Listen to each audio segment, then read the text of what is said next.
இயேசு கிறிஸ்து நாமத்தினாலே அன்பின் வாழ்த்துகள் தெரிவிக்கிறோம். உனக்கு ஒருவர் இருக்கிறார், உன்னை விசாரிக்க துடிக்கிறார். அன்பான கேட்டுக்கொண்டு சகோதரனே சகோதரி, ஒருவேளை நீ தாயை இழந்திருக்கலாம், ஒருவேளை நீ தகப்பனை இழந்திருக்கலாம், ஒருவேளை நீ வேலையை இழந்திருக்கலாம், ஒருவேளை உன் நம்பினவர்களை நீ இழந்திருக்கலாம். ஆண்டவர் சொல்லுகிறார், யார் உன்னை கைவிட்டாலும் நான் கைவிடாத தேவன் என்று சொல்லுகிறான்.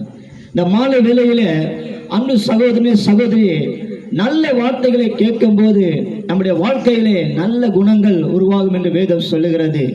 இன்றைக்கு ஒரு நிமிஷமாய் பாருங்க, ஆண்டவராகிய இயேசு கிறிஸ்து உங்களை நேசிக்கும்படியா இங்க வந்து இருக்கிறார். உன் வியாதிசனை தள்ளி விட்டார்களா? உன் வீடு வேணாதவன் உன்னை தள்ளி விட்டாங்களா? ஒரு உணவு தள்ளி விட்டாங்களா? உன் சொந்த பந்தம் தள்ளி விட்டாங்களா? கவலைப்படாதீங்க, இயேசு உங்களை தள்ள மாட்டார். இந்த உலகத்திலே ஒரு பொய் ஒண்ணு உண்டு. என்னன்னா, எனக்கு யாருமே இல்லை சொல்றீங்க பாத்தியா, அது பொய். இயேசு ஒருவர் இருக்கிறார், அதான் மெய்.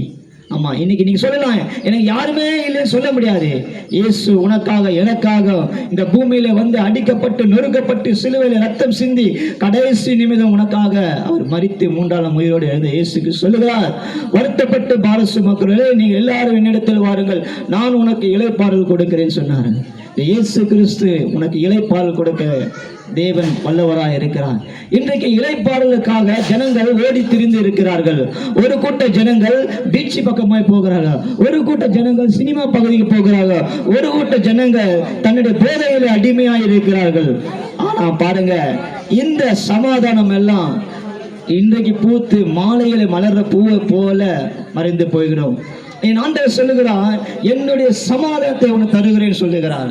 அவருடைய சமாதானம் உனக்கு மாத்திரமல்ல, உன் குடும்பத்துக்கும் உன் சந்ததிக்கு பரவும் என்று என் இயேசு சொல்லுகிறார். உலகத்தினுடைய சந்தோஷம் சமாதானம் எல்லாம் சில நிமிடம் தான் கடந்து போய்விடும். நான் இயேசு கொடுக்கிற சமாதானம் நித்திய சமாதானமா இருக்கிறேன். இந்த இயேசு கிறிஸ்து என்னை தேடி வந்தார், நான் இயேசுவை தேடி போகவில்லை.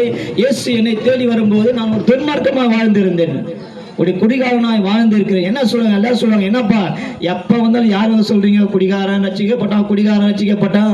ஆமாங்க, உண்மையிலேதான் ஒரு குடிகாரனை வந்து ஒரு ஹாஸ்பிட்டல்ல வச்சு நீ ட்ரீட்மெண்ட் பார்த்தா கூட அவனால குடிய விட முடியாது.